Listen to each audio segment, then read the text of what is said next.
तो hello friends, नमस्कार।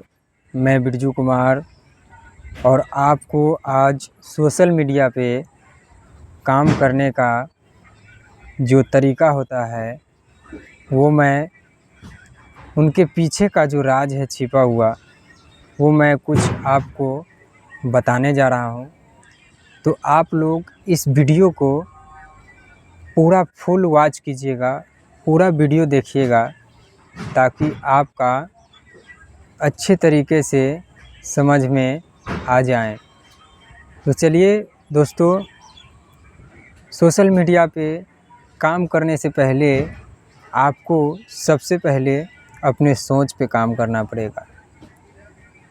अगर आप अपने सोच पे काम कर लिए तभी जा कर के आप सोशल मीडिया पर अपना कदम रख के काम कर सकते हैं। तो फ्रेंड्स, सोशल मीडिया पे काम करने के लिए आपको अपने साइकोलॉजी को देखना पड़ेगा, अपने सोच को उस रूप में ढालना पड़ेगा। ये जो आपके सोच में नेगेटिव पॉजिटिव विचार जो उत्पन्न होती रहती है कि क्या बनाएं क्या न डालें, वायरल होगा कि नहीं होगा, तो ये सब सारी चीज़ें को आज ये कन्फ्यूज़न को दूर करने के लिए मैं यूट्यूब का साइकोलॉजी क्लास लेकर के आप सबके सामने आया हूँ। तो आप लोग से निवेदन है कि इस साइकोलॉजी क्लास को उन लोगों के पास शेयर कीजिए जो लोग YouTube, social media, Facebook, Instagram यानी कि सोशल मीडिया से अर्निंग करना चाहते हैं। तो फ्रेंड्स, बाकी बात हमें उम्मीद है कि आप इस वीडियो को फुल वॉच कीजिएगा। तो बात करते हैं साइकोलॉजी। साइकोलॉजी क्या है? साइकोलॉजी एक मन का विज्ञान है। अगर किसी की व्यक्ति के मन में चल रहे सही या गलत अवधारणा को जानना पहचानना ही साइकोलॉजी कहलाता है। जैसे कोई व्यक्ति के मन में सही या गलत विचार उत्पन्न हो रहा है और आप उसे जान जाएं अपने साइकोलॉजी दिमाग सोच से, तो उसे ही हम साइकोलॉजी कहते हैं। साइकोलॉजी इंग्लिश वर्ड है और उनका हिंदी होता है इसका मनोविज्ञान, मन का विज्ञान। और मन भी दो प्रकार के होते हैं, एक होते हैं चेतन मन और एक होते हैं अवचेतन मन।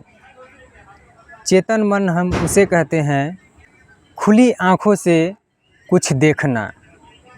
जैसे आप रास्ते पे जा रहे हैं, रास्ते पे कोई चीज़ अपने खुली आँखों से देख रहे हैं और कुछ कर रहे हैं, तो सब सारी क्रियाएं चेतन मन में आ जाती हैं।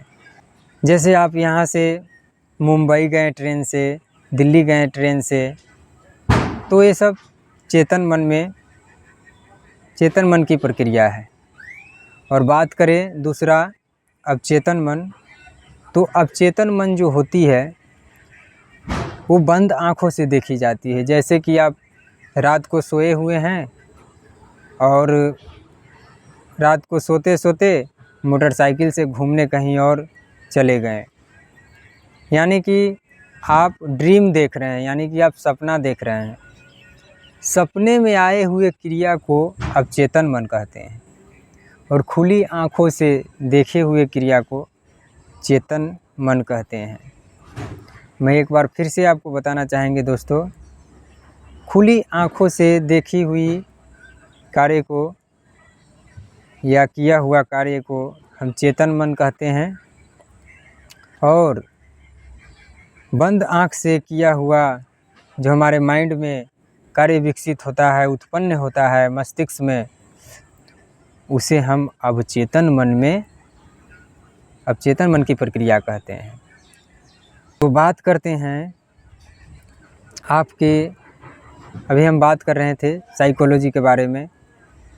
तो साइकोलॉजी किसी भी व्यक्ति के मन में या मस्तिष्क में सही गलत चल रही अवधारणा को जानना पहचानना ही साइकोलॉजी कहलाता है।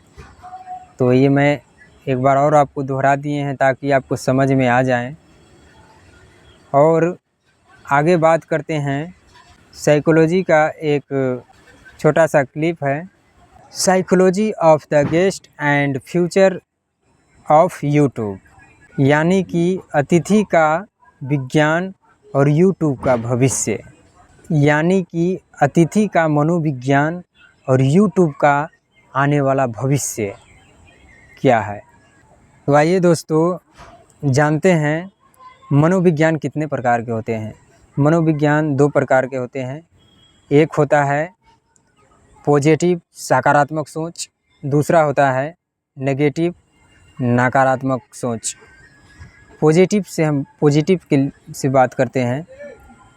जिस किसी काम को पॉजिटिव यानी कि सकारात्मक विचार के बारे में हम बात कर रहे हैं, जिस काम को करने में लेकिन किंतु परंतु का प्रयोग न हो, उसे हम सकारात्मक सोच कहते हैं। और जिस कार्य को करने से पहले किंतु लेकिन परंतु इसलिए क्यों क्या व्हाट दिस ये सारी चीज़ का जब प्रयोग होता है तो उसे हम सकारात्मक नहीं नकारात्मक विचार कहते हैं। जैसे कि नेगेटिव और पॉजिटिव में एक छोटा सा डिफरेंट मैं आपको बताता हूँ। पॉजिटिव यानी कि सकारात्मक विचार, सकारात्मक विचार वाले व्यक्ति किसी भी काम को फ़ौरन, यानी कि गलत काम नहीं, जो राइट होता है, राइट एंगल, राइट काम, सही काम अपने लाइफ के लिए, तो पॉजिटिव सोच वाले लोग किसी से पूछते नहीं हैं, डायरेक्ट अपने काम में लग जाते हैं सकारात्मक विचार उत्पन्न करके। और जो नेगेटिव विचार वाले लोग होते हैं वो लेकिन किंतु परंतु क्यों दिस डैट का प्रयोग करके हवा में चले जाते हैं। वही लोग ज़्यादातर फेलवर होते हैं और अपने लाइफ में सफल नहीं होते हैं, कामयाब नहीं होते हैं। या किसी भी सेक्टर का हम बात करें, कंपनी हो या सोशल मीडिया हो। तो फ्रेंड्स, आपको हमें उम्मीद है कि आप समझ पाए होइएगा नेगेटिव पॉजिटिव। आगे स्टेप पर हम बात करते हैं मौका। मौका क्या होता है? किसी व्यक्ति को बार बार मौका नहीं मिलता है लाइफ में। किसी भी व्यक्ति को दुनिया में कहीं ना कहीं एक न एक बार ज़रूर मौका मिलता है। भगवान, ईश्वर, अल्लाह, गॉड ज़रूर मौका देते हैं एक न एक बार उनके लाइफ में कामयाब होने के लिए। तो बात करते हैं मौका। किसी व्यक्ति के जीवन में अचानक से आए हुए अवसर को हम मौका कहते हैं। और ये मौका मिला है दोस्तों आपको, ये मौका आपको मिला है। मौका को आपको पहचानना पड़ेगा और जानना पड़ेगा कि मौका क्या है। चलिए मैं एक छोटी सी स्टोरी यहाँ पे रखता हूँ। एक बार की बात है, एक गांव होता है। उस गांव में एक मंदिर होता है और वहाँ पे ग्रामीण लोग रहते हैं। और एक मंदिर में पुजारी बाबा हुआ करते थे। और वहाँ पे अचानक उस गांव में बाढ़ आ जाता है। जब बाढ़ आ जाता है ना, तो पानी का स्तर धीरे धीरे बढ़ते ही जाता है, रुकता नहीं है, बढ़ते ही जाता है। जैसे जैसे पानी का स्तर बढ़ता है तो गांव वाले पानी से चलकर गांव को छोड़कर कहीं दूर ऊंचे स्थान पे गांव से भागते हैं। जब मंदिर से होकर के ग्रामीण लोग क्रॉस करते हैं तो पुजारी बाबा को बोलते हैं कि पुजारी जी चलिए जल्दी यहाँ से निकलिए कि यहाँ पे बाढ़ आ गया है, आप देख ही रहे हैं। तो पुजारी जी मना कर देते हैं, बोलते हैं कि हमें भगवान बचा लेंगे, हम नहीं जाने वाले हैं, तुम सब जाओ। फिर ग्रामीण लोग वहाँ से चले जाते हैं। फिर पानी का स्तर तेज बढ़ते जाता है। पुजारी जी का कमर तक पानी आ जाता है। उसके बाद क्या होता है, एक नाव वाले व्यक्ति, एनडीआरएफ का टीम हो या सुरक्षाकर्मी कहीं ना कहीं पहुंच ही जाते हैं। बाढ़ हो या कोई भी जान माल का खतरा हो कहीं पर भी, तो वहां पहुंच ही जाते हैं एनडीआरएफ की टीम। तो एक नाव वाले पुजारी जी को बोलते हैं पुजारी जी जल्दी से मेरे नाव में चले आइए, मैं आपको बचा लूँगा। तो पुजारी जी बोलते हैं चला जाओ, मैं नहीं जाऊँगा, मुझे भगवान पे विश्वास है, मुझे वो बचा लेंगे। फिर जब पानी सीने तक आ जाता है, गर्दन तक पुजारी जी का, तो पुजारी जी एक पेड़ पे चढ़ जाते हैं, वहाँ अपने उपासना करने लगते हैं, वहाँ पे अपने भक्ति करने लगते हैं, ध्यान करने लगते हैं बैठ कर के। फिर वहाँ से एक हेलीकॉप्टर गुजरता है बचाव के लिए। तो वो हेलीकॉप्टर से जो सुरक्षाकर्मी होते हैं एक रस्सी फेंकते हैं, बोलते हैं पुजारी जी इस रस्सी को पकड़ लीजिए ज़ोर से, मैं आपको ऊपर खींच लूँगा। तो बोलते हैं कि नहीं, चले जाओ अपना, मैं भगवान के भक्ति में हूँ, मुझे भगवान बचा लेंगे। फिर क्या होता है, पानी सर के ऊपर जाता है, पुजारी जी डूब करके वहीं पे ख़त्म हो जाते हैं, मर जाते हैं। और जब उनकी आत्मा स्वर्ग में जाती है और भगवान से कहते हैं पुजारी जी का आत्मा, हे भगवान, मैंने आपकी इतनी उपासना की, इतनी पूजा की, इतनी प्रतिष्ठा की, इतनी मान मर्यादा की, धूप जलाया, प्रसाद चढ़ाया, फूल चढ़ाया, मेवा चढ़ाया, फिर भी आपने मुझे नहीं बचाया। भगवान कहते हैं कि अरे मूर्ख, मैंने तेरे को 3 मौका दिया, 3 रूप में मैं तुम्हें बचाने के लिए गया, लेकिन तुम एक भी रूप में नहीं स्वीकार किया। क्या वो जो ग्रामीण लोग जो तुम्हें बोला था कि चलिए मेरे साथ, उनको मैं ही भेजा था। पहला मौका तुम गवा दिया। दूसरा मौका, जो नाव वाले व्यक्ति था, बोट NDRF का टीम, उसके मन में ही, मस्तिष्क में ही मैंने ध्यान करके उनको भेजा बचाव के लिए, तुमने दूसरा मौका भी गवा दिया। तीसरा मौका, वो हेलीकॉप्टर वाले जो गए बचाने के लिए तुम्हें, वो भी मौका गवा दिया। तो दोस्तों, इससे कहानी से ये शिक्षा मिलती है कि आपको भगवान भले ही ना दिखे, आपको मैं एक एग्जाम्पल बताना चाहूँगा।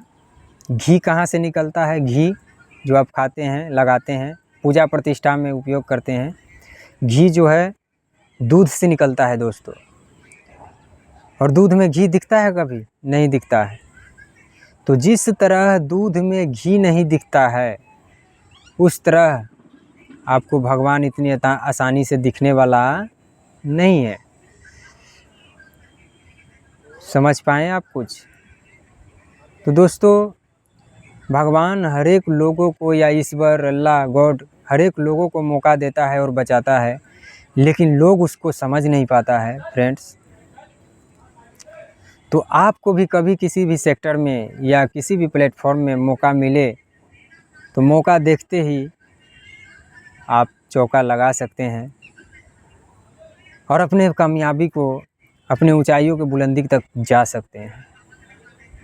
तो फ्रेंड्स, आगे हम तो इन मौका को आपको पहचानना पड़ेगा। आगे हम बात करते हैं, अगर आपको मौका मिला है कहीं, तो वहाँ पे विश्वास भी होना एक ज़रूरी होता है। अगर आपको विश्वास नहीं है तो आपके बस की कोई काम नहीं है। विश्वास किसे कहते हैं? किसी भी काम को अपने आँख से देखकर, अपने कान से सुनकर, अपने हाथ से कर करे, और उन किए हुए कार्य का जो हमारे मस्तिष्क में, मन में विचार उत्पन्न हो, भरोसा हो, उसे ही हम विश्वास कहते हैं। विश्वास भी 2 प्रकार के होते हैं। एक होता है विश्वास और एक होता है अटूट विश्वास। यानी एक विश्वास होता है वो जो विश्वास तो आप करते हैं, लेकिन आपके माइंड में सस्पिशन है, यानी कि 50% विश्वास है, आधा अधूरा विश्वास है। और एक होता है अटूट विश्वास। जैसे कि आप किसी दोस्त के साथ जा रहे हैं, आपको दोस्त की जान जाने वाला है, तो उस जगह पे आप भी अपना जान दे सकते हैं, उसे ही अटूट विश्वास कहते हैं। जो अपने प्राणों से, अपने मस्तिष्क से विश्वास उत्पन्न हो, भरोसा हो कि हाँ ये चीज़ सही है, उसे ही हम अटूट विश्वास कहते हैं। जैसे कि आपका कोई भाई है, आप 2 भाई हैं, तो आपको पूरा अटूट विश्वास है कि हमारे पास भी एक भाई है, वो मेरा ही भाई है, किसी दूसरे का नहीं है। तो इस तरह से विश्वास होता है। विश्वास का भी एक स्टोरी है, छोटा सा स्टोरी आपको हम शेयर करना चाहेंगे। एक बार की बात है, एक गुरु थे और उनके पास 10 शिष्य थे। गुरु जी ने सबको बैठा करके पढ़ाते थे, लिखाते थे, विद्या देते थे। और उसके बाद एक दिन की बात है, गुरु जी 10 के लिए 10 टोकरियाँ मंगवाएं और बोला कि टोकरी में जाओ और नदी के किनारे से जल भर कर ले आओ। तो सब सोच में पड़ गया शिष्य कि नदी के किनारे इस टोकरी में कैसे जल भरेगा। पुजारी जी शिष्य ने चिंतित में पड़ गए। तो गुरुजी बोले कि जाओ और हमें जल चाहिए तो चाहिए। फिर क्या हुआ, शिष्य ने गया जल लाने के लिए। जैसे ही ऐसे टोकरी भिरा रहा था, पानी आ ही नहीं रहा था टोकरी में। टोकरी में तो चारों तरफ से छिद्र था, सुराख था, लंबी लंबी होल था। तो उसके बाद शिष्य से पानी भरते भरते सब थक गए। कोई 1 घंटा पहले भाग गए, कोई 2 घंटा पहले भाग गया, कोई 3 घंटा पहले भाग गया, कोई 3 घंटा पहले भाग गया। लेकिन उसमें से जो एक शिष्य था, उसको विश्वास था कि गुरुजी बोले हैं तो टोकरी में पानी लेकर जाना ही पड़ेगा, क्योंकि गुरुजी जो भी बात बोलते हैं वो सच ही बोलते हैं। उस शिष्य ने दिमाग लगाया और गए उस छिद्र को बंद करने के लिए कंकड़ पत्थर, छोटे छोटे टुकड़े बालू में घुमा करके और मिट्टी को मसल करके, पानी से गीला करके टोकरी में लगा करके अच्छे तरीके से, और शिष्य अपने गुरुजी के पास लेकर के बोले, गुरुजी मैं टोकरी में पानी ले आया हूँ, आपका कार्य मैं पूरा कर दिया हूँ गुरुजी, आपका प्रार्थना मैं स्वीकार किया हूँ आपका।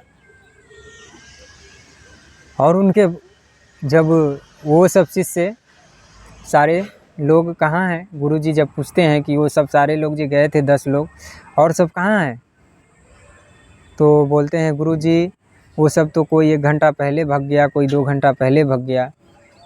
तो वो सब क्या था दोस्तों, वो शिष्य सबको भरोसा नहीं था, उतना विश्वास नहीं था, और एक जो शिष्य था उसको अटूट विश्वास था। तो इस कहानी से यह शिक्षा मिलती है कि गुरु का दिया हुआ आदेश सच ही होता है। कभी गुरु अपने शिष्य को गलत राह पे नहीं ले जाता है, कभी नहीं, उसे अच्छी राह पे ही ले जाता है। तो फ्रेंड्स, हमें उम्मीद है कि आप इस विश्वास के बारे में भी अच्छी तरह से ज्ञान हो चुका है। और भी बहुत सारा कहानी है, स्टोरी है, जो मैं आपको बताऊंगा धीरे धीरे। अभी थोड़ा वीडियो लंबा होते जा रहा है और आगे मैं और स्टेप पे अभी बात करूंगा, अभी वीडियो स्किप मत कीजिएगा। अब बात करते हैं पैरामीटर। पैरामीटर क्या होता है? सोचने और समझने की क्षमता को बांध देना ही पैरामीटर कहलाता है। जैसे आप किसी चीज़ के बारे में सोच रहे हैं, आप कहीं जाने के सोच रहे हैं, कोई आपको कुछ बोल दिया, तो समझिए कि वो व्यक्ति आपका पैरामीटर को बांध दिया, आपको नहीं जाने देगा, वो आपको जाने ही नहीं देगा। जैसे कि एक छोटा सा स्टोरी बता रहे हैं पैरामीटर का, छोटा सा स्टोरी है, सुनिएगा ज़रा। एक बार की बात है, एक किसान होता है और नदी के किनारे जाता है वो किसान, तो देखता है एक हाथी का छोटा सा बच्चा बहते जाता रहता है। तो किसान क्या करता है, उस बच्चे को बचा लेता है और घर पे लेके आ जाता है।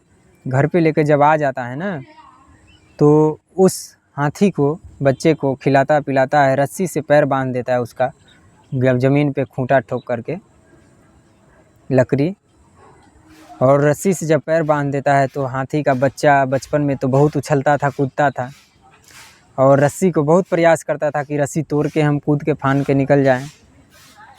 उसके बाद क्या होता है दोस्तों, धीरे धीरे वो हाथी का बच्चा जवान होने लगता है। जब पूरा विशाल जवान हो जाता है, किसान जब बूढ़ा हो जाता है और किसान जब उसके सोच में ये डाल देता है कि तुम्हें ज़िंदगी भर इसी रस्सी से बंधे रहना है और चारा खाना है, और हाथी भी यही सोच लेता है, हाथी का बच्चा, कि मुझे लग रहा है पूरी ज़िंदगी इसी रस्सी से बंधे रहना है और चारा खाते रहना है, इस रस्सी से बाहर नहीं निकलना है। फिर बड़ा होकर के हाथी का जब उस खूंटे को तोड़ने की बारी आती है तो हाथी इतना बड़ा विशाल जानवर होता है, सोच लीजिए दोस्तों, अगर वो चाहता तो एक ही झटके में वो रस्सी को तोड़ के निकल सकता था वहाँ से। लेकिन वो हाथी ने एक चीज़ नेगेटिव सोच लिया कि जब मैं इस रस्सी को बचपन में नहीं तोड़ पाया तो अब जवान होके क्या तोड़ पाएंगे। इसी तरह से दोस्तों हम लोगों का भी सोच को किसी ने बांध दिया है, वो सोच को खोलने का मौका है दोस्तों। सोच को खोल लीजिए, सोच को अपने काबू में कर लीजिए, ताकि आपके सोच पे कोई कभी भी आपको गुलाम न बनाए। एक कहावत नहीं है, सच्ची बात है दोस्तों, कि गुलाम बनकर जियोगे तो कुत्ते समझकर लात मारेगी दुनिया, अब गुलाम बनाकर जियोगे तो सलाम करेगी दुनिया। तो दोस्तों हमें उम्मीद है कि आप पैरामीटर के बारे में भी कुछ समझ गए होंगे। आगे हम स्टेप पे बात करते हैं नज़रिया। आप अपने नज़रियों को अच्छे कर लें, आप अपने नज़रियों को पॉजिटिव नेगेटिव उत्पन्न ना होने दें अपने माइंड्स में, मस्तिष्क में। यानी कि नज़रिया जो होता है, अगर कोई लड़का लड़की अगर रोड पे जा रहा है बैग टांग कर, तो ये नहीं सोचिए कि वो गर्लफ्रेंड बॉयफ्रेंड है, उसको इस नज़रिए से देखिए, या हो सकता है कहीं भाई बहन भी हो। तो कभी भी किसी को देख करके अपने नज़रियों को नेगेटिव विचार मत उत्पन्न कीजिए, पॉजिटिव रहिए, पॉजिटिव नज़रिए से किसी को देखिए, क्योंकि दुनिया में लोग तो बहुत सारे प्रकार के हैं, बहुत लोग हैं। तो अपने सोच को सही कीजिए, अपने नज़रिया को सही कीजिए, अपने पैरामीटर को सही कीजिए, अपने मौका को पहचानिए, अपने अंदर विश्वास उत्पन्न कीजिए। तो बहुत सारी बातें अभी मैं आपको इस वीडियो में बताने वाला हूँ, सिखाने वाला हूँ। चलिए आगे स्टेप पे हम बात करते हैं। तो फ्रेंड्स देख सकते हैं यही वो लोकेशन है। तो इस लोकेशन पे मैं वीडियो बनाना काफ़ी पसंद करता हूँ, और मेरे पास ऐसा सेटअप नहीं है कि मैं अच्छा जगह चुनूँ और वहाँ पे वीडियो बनाऊँ। अगर आप लोग सपोर्ट करेंगे, वीडियो को शेयर करेंगे ज़्यादा से ज़्यादा, अगर 1 मिलियन सब्सक्राइबर या 2 मिलियन सब्सक्राइबर हो जाता है, मेरा वीडियो रैंक कर जाता है, वीडियो आगे बढ़ जाता है, तो अगर मेरे पास पैसा आ भी गया, यूट्यूब से आ गया और फेसबुक से, तो मैं अपना सेटअप कर लूँगा और सारा चीज़ बनवा लूँगा। उसके बाद आप लोग को बहुत सारा चीज़ सिखाने वाला हूँ, समझाने वाला हूँ। तो फ्रेंड्स चलिए नेक्स्ट स्टेप पे हम बात करते हैं। तो फ्रेंड्स सोशल मीडिया पे काम करने के लिए एक रेशियो हम बता रहे हैं आपको। सोशल मीडिया पे तो फ्रेंड्स सोशल मीडिया पे काम करने के लिए 10 लोग आए थे, जिसमें से सोशल मीडिया पे काम करने के लिए 10 लोग आए थे, जिसमें से एक खामोखा लोग थे। खामोखा के बारे में आपको सुना है? खामोखा वो होता है जो बड़े से बड़े कामों में, बड़े छोटे से छोटे या बड़े से बड़े खान पीन में खाना खा भी लेगा और बुराई बात बतियाएगा, किसी के बारे में उल्टी सीधी बातें करेगी, गंदी गंदी बातें करेगी। यानी सीधी तौर पे अगर बताया जाए तो बड़े से बड़े काम में, छोटे से छोटे काम में खामियां ढूंढना, खामियां निकालने वाला, लेकिन निकालने वाले लोग को ही हम खामोखा कहते हैं। तो कभी भी आपको खामोखा की आदत नहीं पकड़नी है। खामोखा लोग अपनी ज़िंदगी में कभी नहीं कामयाब होंगे, वो वहीं का वहीं बैठा रह जाएगा, वो कभी आगे नहीं बढ़ पाएगा। तो आप खामोखा नहीं बनिएगा फ्रेंड्स, दोस्तों, कभी भी नहीं ज़िंदगी में। कमेंट कीजिएगा कि मैं नहीं बनूंगा, क्योंकि आप देख सकते खामोखा व्यक्ति का पहचान होता है। अगर कहीं मिठाई लिया, ख़रीदा, खा भी लिया, या कहीं भोज प्रतिष्ठा में गया, फंक्शन पार्टी में, तो खा भी लेगा खाना और अपने दोस्तों को कहेगा, अरे यार रसगुल्ले का साइज़ ना छोटा था, थोड़ा बड़ा रहता ना। अरे पागल, तू रसगुल्ला खा भी रहा है और उसका साइज़ बड़ा होने से क्या बड़ा बन जाएगा? तो ये लोग होते हैं खामोखा। दाल में नमक कम है, सब्ज़ी में नमक कम है, चावल ऐसा है वैसा है। तो कभी भी अन्न से घृणा नहीं करना चाहिए, अन्न से कभी भी घृणा नहीं चाहिए। जो मिले जीवन में खा पी करके मस्त होकर के व्यस्त रहना चाहिए और हंसते खेलते ज़िंदगी बिताना चाहिए। बहुत सारे लोग हैं दुनिया में, अलग अलग सोच के हैं, अलग अलग विचार के हैं, अलग अलग लोग हैं। तो मैं उनमें से नहीं हूँ। मैं तो अपने काम में व्यस्त रहता हूँ और मैं आप लोगों को कुछ चीज़ें सिखा रहा हूँ। क्या पता कल मैं ना रहूँ या रहूँ। अगर मेरे रहने से या मेरे बोलने से दो बात कोई व्यक्ति अगर कामयाब हो जाए ज़िंदगी में, तो बहुत बड़ी बात होती है। कहते हैं ना, गुरु गुरु रह जाते हैं और चेला चीनी बन जाते हैं। तो फ्रेंड्स, हम बात कर रहे थे, तो फ्रेंड्स आपको कभी भी अपने लाइफ में खामोखा वाली नकल ना करना है। खामोखा आपको बनना ही नहीं है। जो बड़े से बड़े काम में नुक्स निकालती रहती हैं छोटी छोटी, ये सब नुक्स आपको नहीं निकालना है, ना किसी को घर में निकालने देना है। तो सोशल मीडिया पे काम करने के लिए 10 लोग आए थे। पहला था खामोखा, 3 लोग आए थे सलाहकार, और 6 लोग डायरेक्ट काम करना शुरू कर दिया। चैनल बनाया, यूट्यूब पे आया, चैनल बनाया, सोशल मीडिया पे आया, चैनल में आया, काम करना शुरू कर दिया 6 लोगों ने। तो वो 6 लोग क्या थे, वही आने वाले समय का उनका फ्यूचर अच्छा हो गया। तो आप लोग भी नेगेटिव पॉजिटिव में मत रहिए, पॉजिटिव ही रहिए। पॉजिटिव रहिएगा तो लाइफ में बहुत कुछ कर पाइएगा। तो 3 सलाहकार थे। खामोखा के बारे में हमने बात कर लिया हूँ, अब खास सलाहकार के बारे में बात करता हूँ। सलाहकार 3 थे, नाम अच्छे से सुनिएगा। राम, श्याम, मोहन। राम जो था अपने पिताजी पर डिपेंड करता था, और श्याम जो था अपने पत्नी पर डिपेंड करता था, और मोहन जो था अपने दोस्त पर डिपेंड करता था। ये यूट्यूब का साइकोलॉजी क्लास है, थोड़ा ध्यान से सुनिएगा। राम जो था अपने पिता पे डिपेंड करता था, श्याम जो था अपने पत्नी पे डिपेंड करता था, मोहन अपने दोस्त पर डिपेंडेड रहता था। राम जो अपने पिता पे डिपेंड, यानी पिताजी से ही वो सब राय विचार लेता था, सब चीज़ करता था, पूछता था। तो एक दिन की बात है, जब उनका दोस्त करीम ने यूट्यूब पर काम करने के लिए कहा, यूट्यूब के ऑफिस में, तो राम ने कहा सब तो ठीक है भाई, लेकिन काम शुरू करने के लिए, ऑफिस में काम करने के लिए हम पापा से पूछना पड़ेगा। और उस समय फ्री में ही लोगों को कुछ पैसे पे करना पड़ते थे ऑफिस के लिए, वेबसाइट पे काम करने के लिए, तो उस समय लोगों को कम ही पैसे में अरेंज करके काम लग जाता था कैलिफोर्निया में। तो क्या होता था, क्या हुआ फिर,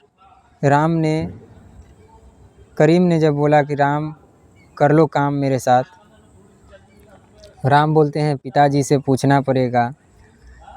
तो करीम ने बोला पिताजी से क्या पूछोगे, और पूछेंगे तो क्या बताओगे। बोले कुछ नहीं बताऊंगा, एक बार पूछ के आने दो। जब राम अपने पिताजी के पास जाता है, पूछता है कि पिताजी मैंने बहुत बड़ा कंपनी थे सोशल मीडिया का देखा हूँ, वहाँ पे मुझे काम करेंगे तो महीने का 50,000 1 लाख रुपया कमाएंगे।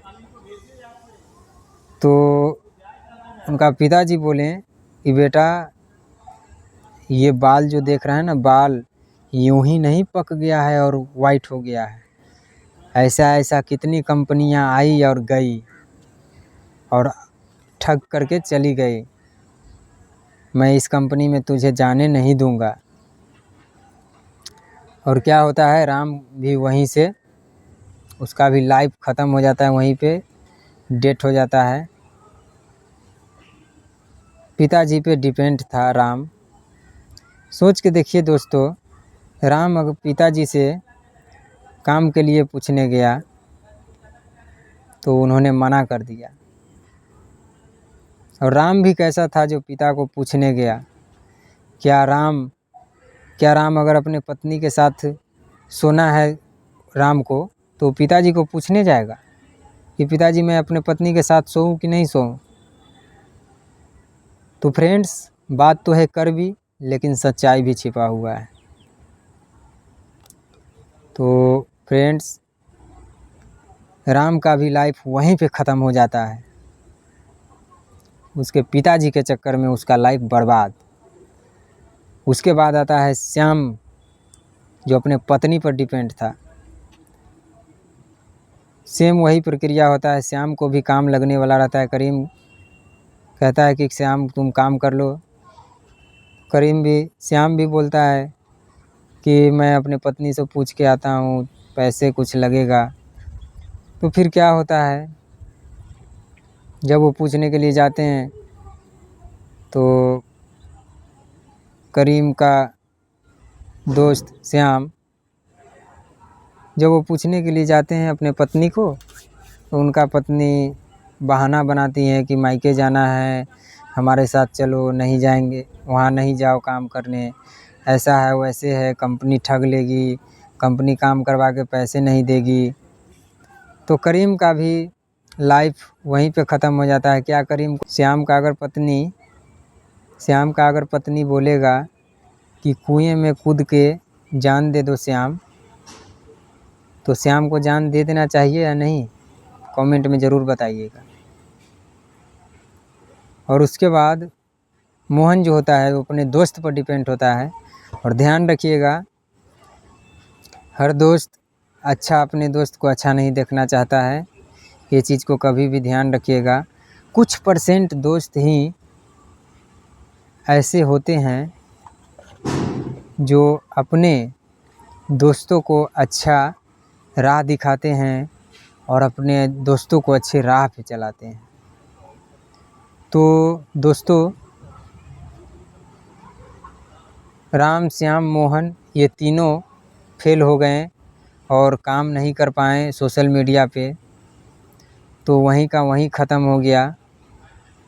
तो ये तीनों सलाहकार थे और 3 लोग देखिए, सलाह लेना अच्छी बात है या बुरी बात है।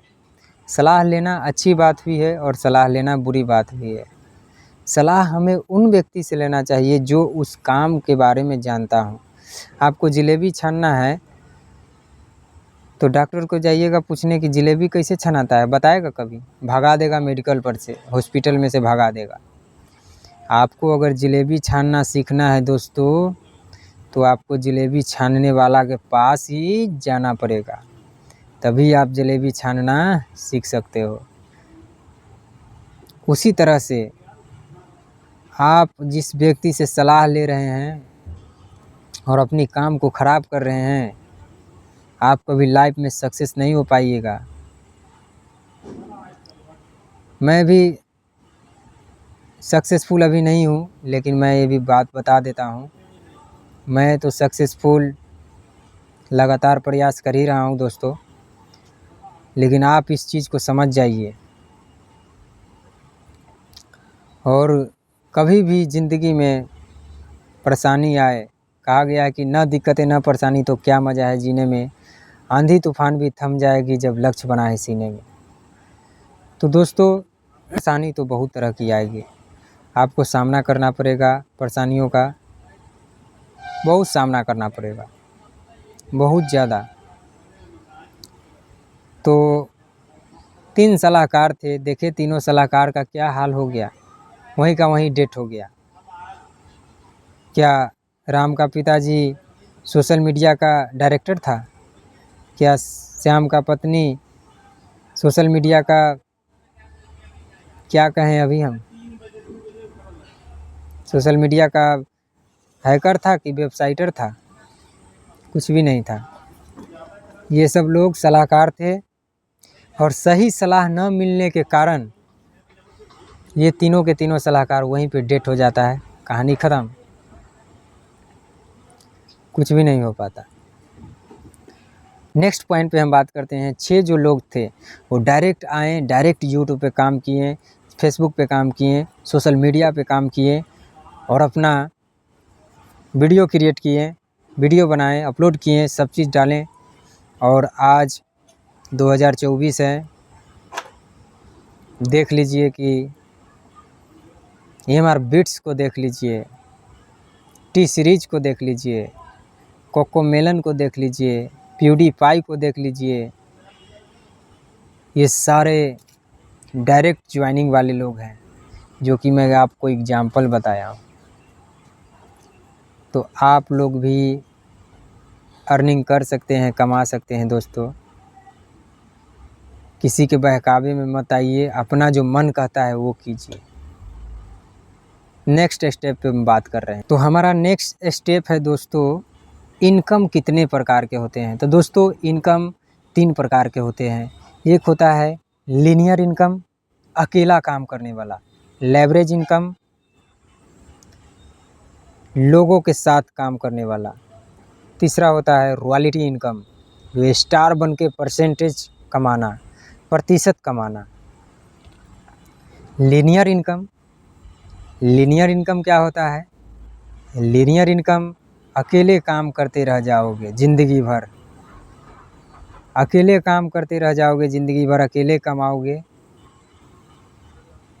राम बनकर कमाओगे, अकेले ही काम करना पड़ेगा पूरी ज़िंदगी। और दूसरा होता है लेवरेज इनकम, बजाज बनकर। तो राम जो है अकेले काम करता है, और बजाज जो है काम करवाता है। तो काम करवाने वाले व्यक्ति अपने समय को किसी दूसरे व्यक्ति के समय के साथ मल्टीप्लाई करता है, यानी गुना करता है। जैसे कि आप अकेले काम किए 1 घंटा, और बजाज के पास 2 आदमी हैं, 1-1 घंटा किया तो 2 घंटा हुआ। यानी कि वो अपने समय को दूसरे व्यक्ति के साथ में मिलकर काम किया, तो उनका काम 2 घंटा हुआ, आपका काम 1 घंटा हुआ, क्योंकि आप अकेले कर रहे हैं। तो दोस्तों, इसका मैं आपको कुछ रेशियो भी आपको मैं बता रहा हूँ, लीनियर इनकम का और लेवरेज इनकम का कुछ वीडियो आपको शो करवा रहा हूँ। उस क्लिप को, उस इमेज को आप अच्छे से देखिएगा। तो दोस्तों, ये रहा लीनियर इनकम और ये रहा लेवरेज इनकम। कंपनी में आप काम करते हैं तो आपको लीनियर इनकम, अकेले काम करना पड़ता है। तो यहाँ पे कुछ अनुमानित चीज़ दिया हुआ है। कंपनी में आपको जोड़ के पैसा मिलता है, और सोशल मीडिया पे आपको समय को मल्टीप्लाई करके पैसा मिलता है। 1 + 1 = 2, और 1 × 1 = 1, 2 + 2 = 4, और 2 × 2 = 4। बराबर हो गया यहाँ का पैसा, यहाँ का कमाई देख लीजिए। कंपनी का कमाई। 3 + 3 = 6 और 3 × 3 = 9। ऑटोमेटिक यहाँ का कमाई बढ़ रहा है। 4 + 4 = 8, 4 × 4 = 16। देख लीजिए। 5 + 5 = 10, यहाँ का कमाई 10 रुपया और यहाँ का कमाई सोशल मीडिया का 5 × 5 = 25 रुपया। 6 + 6 = 12, 6 × 6 = 36। 7 + 7 = 14, 7 × 7 = 49। देख लीजिए दोस्तों, ये 14 पर ही है और 49 पे चला गया। ये है हमारा सोशल मीडिया का पावर और समय को मल्टीप्लाई करके पैसे कमाने का पावर। अकेले काम करने से कुछ होने वाला नहीं है। समय को मल्टीप्लाई करके काम कीजिए। देखिए आपके जीवन में 5 साल के अंदर इतनी बदलाव हो जाएगी दोस्तों, इतनी बदलाव हो जाएगी कि आप सोच भी नहीं सकते हैं। बाकी बात नेक्स्ट टॉपिक पे हम बात करते हैं। हमें उम्मीद है कि आप ये जानकारी समझ गए हैं। लीनियर इनकम वो होता है दोस्तों, जो व्यक्ति अपने समय को बेचकर पैसा कमाते हैं उसको हम लीनियर इनकम कहते हैं। और लेवरेज इनकम वो होता है दोस्तों, जो व्यक्ति अपने समय को किसी दूसरे व्यक्ति के समय के साथ काम करता हो उसे हम लेवरेज इनकम कहते हैं। और रॉयल्टी इनकम स्टार को मिलता है, जैसे कि बड़े बड़े वैज्ञानिक, बड़े बड़े कलाकार, बड़े बड़े राइटर।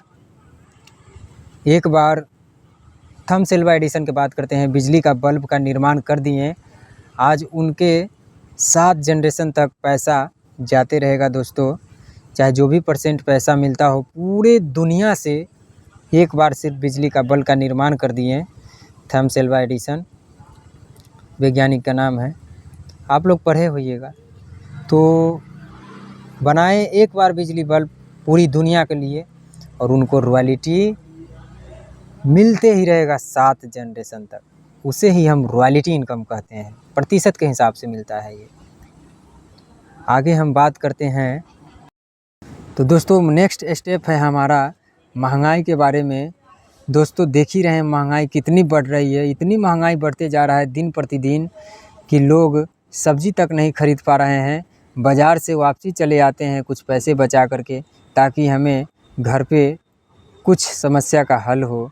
तो दोस्तों महंगाई के बारे में मैं आपको कुछ महत्वपूर्ण इमेज दिखाने जा रहा हूँ। उस इमेज को आप इतने अच्छे तरीके से देखिएगा, नज़र इधर उधर नहीं कीजिएगा, ताकि आपको कैसे महंगाई से सामना करना है, कैसे इस महंगाई से बचना है, वो आपको सारा डिटेल इस ग्राफ में समझ में आ जाएगा दोस्तों। तो चलिए मैं आपको इमेज दिखाता हूँ। तो देखिए दोस्तों, स्टेप 4 है महंगाई का रेशियो औसत क्या कहता है। तो दोस्तों महंगाई का रेशियो जो है, इसका औसत क्या कहता है, हर 20 साल में एक शून्य बढ़ता है। दोस्तों हर एक 20 साल में एक शून्य बढ़ रहा है। यानी कि जो व्यक्ति 1920 ईस्वी में 1 रुपया कमाता था, उसका ज़िंदगी बहुत शान से कट जाता था। उसके पास गाड़ी बंगला, घर परिवार, राशन पानी, दाना पानी सब चीज़ रहता था। उसको कोई चीज़ का कमी नहीं रहता था। उसी तरह से 1920 है, इसमें 20 साल और जोड़ देंगे दोस्तों, तो एक शून्य का बढ़ोतरी यहाँ पे हो जाएगा। तो 1940 में जैसे इसमें 20 जोड़ें 20 साल, तो 1940 ईस्वी में 1 है तो 1 पे 1 जीरो बढ़ गया। यहाँ पे क्या कहा जा रहा है कि महंगाई का रेशियो औसत क्या कहता है, हर 20 साल में एक शून्य का बढ़ोतरी। तो 1920 है, इसमें 20 जोड़ दिए 1940, तो 1 जीरो यहाँ पे आ जाएगा। 10 रुपया कमाता था जो व्यक्ति 1940 में 10 रुपया कमाता था, उसका भी ज़िंदगी बहुत अच्छे से गुजर जाता था, सब चीज़ रहता था उसके पास।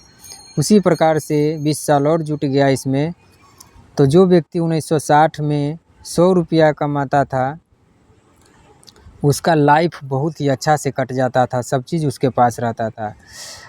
और जो व्यक्ति 1980 में 1000 रुपया कमाते थे, उनका भी लाइफ बहुत अच्छे तरीके से घर परिवार, बच्चे बाल बच्चे, दवा बीमारी, कपड़ा मकान, सब रोटी, हर एक चीज़ पूरा हो जाता था। जो व्यक्ति 2000 ईस्वी में जिसके पास 10,000 रुपया होते थे, 10,000 कमा लेते थे, उसके पास दोस्तों आपने 1980 नहीं देखे होइएगा, 1960 नहीं, लेकिन मैं अभी 2000 ईस्वी देख रखा हूँ दोस्तों। तो जिसके पास 10,000 रुपया हुआ करते थे वो बहुत बड़े लोग होते थे। उनके पास लोग कर्ज के लिए पैसे मांगने के लिए जाते थे और शादी विवाह बच्चे को करते थे, फिर बाद में उनको पैसे लौटाते थे होने पर। और जो व्यक्ति 2020 में, 20 तो सब देखे होइएगा दोस्तों, जो व्यक्ति 2020 में 1,00,000 रुपया, जो व्यक्ति 2020 में 1,00,000 रुपया नहीं कमाएगा, उनका घर परिवार अच्छे से नहीं चल पाएगा और उनके घर में एनी टाइम परेशानी समस्या बढ़ती रहेगी, एनी टाइम परेशानी परिस्थिति बढ़ती रहेगी दोस्तों। तो आपके हाथ में है ये सब परेशानियों का सामना करना। आप क्या करना चाहते हैं वो आप सोच सकते हैं। मैंने आपको सारी चीज़ें वीडियो में बता दिया हूं दोस्तों, और ये आप पर लागू होता है कि आप किस सेक्टर में जाना चाहते हैं, कंपनी के सेक्टर में जाना चाहते हैं या सोशल मीडिया पे काम करना चाहते हैं। तो नेक्स्ट स्टेप पे हम बात करते हैं दोस्तों नेक्स्ट स्टेप है हमारा यूट्यूब पर काम करने का 5 फ़ायदे। यूट्यूब पर काम करने का 5 फ़ायदे। टाइम फ्रीडम, समय की आज़ादी मिलेगा। मनी फ्रीडम, पैसे की आज़ादी मिलेगा। सोशल सिक्योरिटी, सामाजिक सुरक्षा मिलेगा। नॉमिनी, नॉमिनी होता है वही, जैसे कि आप नहीं हैं इस दुनिया में तो जो भी नॉमिनी हैं आपके। तो रॉयल्टी, प्रतिशत पुरस्कार। तो ये सब सारी 5 फैसिलिटी आपको यूट्यूब पर काम करने के लिए मिलता है। कंपनी में आपको ना तो समय की आज़ादी मिलेगा, ना तो आपको पैसा की आज़ादी मिलेगा, ना ही आपको सोशल सिक्योरिटी मिलेगा। सोशल सिक्योरिटी के जगह पे बेइज्जती मिलेगा, पैसे की आज़ादी के जगह पे बात सुनना पड़ेगा। टाइम फ्रीडम के जगह पर भी बात सुनना पड़ेगा, गालियाँ सुनना पड़ेगा, बहुत चीज़ सुनना पड़ेगा। ये सब सारी चीज़ फैसिलिटी आपको कंपनी में नहीं मिलने वाला है। किसी भी कंपनी में आप चले जाइए, चारों तरफ से मैं घूम के आ चुका हूँ दोस्तों। ये सब फैसिलिटी आपको मिलेगा तो सिर्फ सोशल मीडिया पे और भी बहुत सारा प्लेटफॉर्म है दोस्तों। और जो मैं रॉयल्टी के बारे में बताया था 3 लोगों को मिलता है, वो 3 लोग ये है। पहला साइंटिस्ट वैज्ञानिक, दूसरा सिंगर गायक, तीसरा राइटर लेखक। तो दोस्तों ज़िंदगी जीने के लिए 2 तरह के काम हैं, कंपनी और सोशल मीडिया। देख सकते हैं दोस्तों, मजदूरी, हेल्पर, कारीगर 12 घंटा काम करना होगा, 4 छुट्टी मिलेगी, 26 ड्यूटी,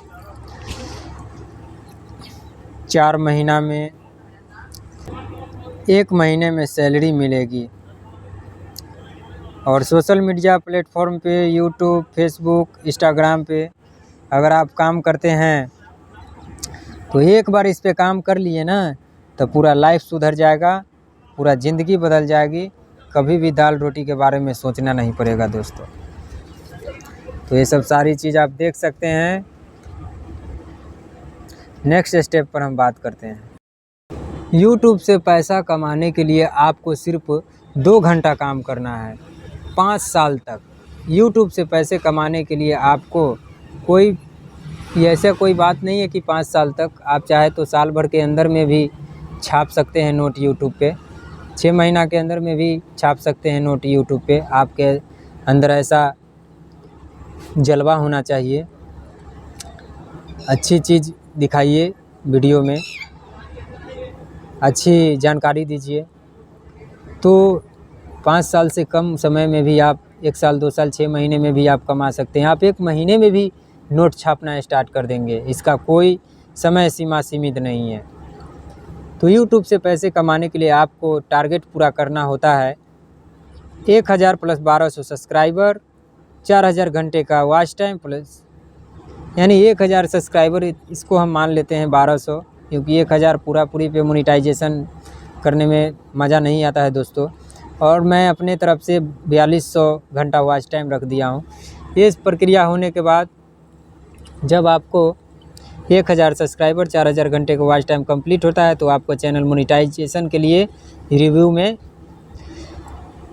डाल दीजिएगा। उसके बाद आपका चैनल मोनेटाइज इनेबल हो जाएगा और आप शुरुआती में 3 मिनट 5 मिनट या 8 मिनट तक का वीडियो अपलोड करें।